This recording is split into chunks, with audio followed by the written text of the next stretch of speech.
Tento videonávod je určený všetkým vám, ktorí používate iný operačný systém ako je Windows, a to buď Linuxové distribúcie alebo operačný systém firmy Macintosh.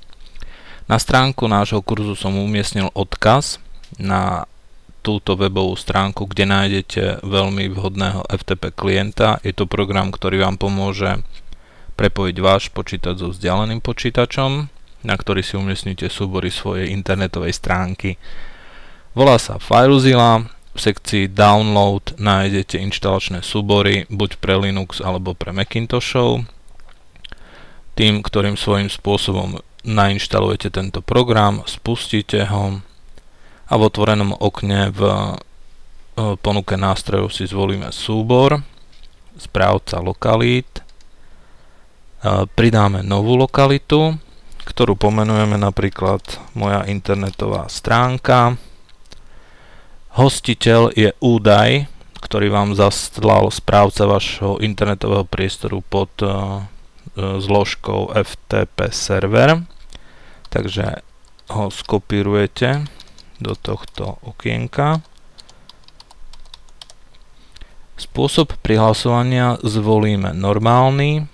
Používateľ je vlastne údaj FTP user, ktorý sa väčšinou stále rovná FTP serveru. Napíšete alebo skopírujete zvolené heslo a kliknete na OK. Pripojenie prebieha pomocou tohto tlačidla, kde sa vám zobrazí správca lokalít. Vyberiete si tú, ktorú lokalitu ste si nastavili a kliknete pripojiť. V hornom okne sledujete spôsob pripojenia. Ak ste zadali zlé heslo alebo niečo, vám to všetko tu vypíše.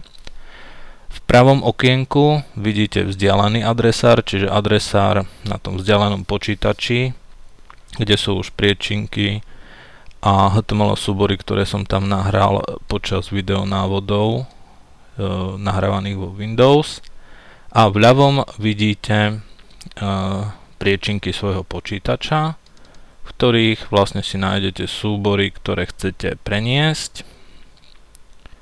Ja som si to našiel, nachystal jeden a prenesiete ich takto, že kliknete na ten ktorý súbor, kliknete potom pravým tlačítkom a dáte nahrať na server.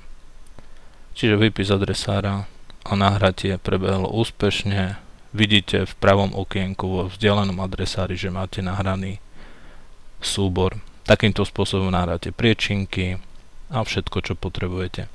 Po skončení práce rozpojí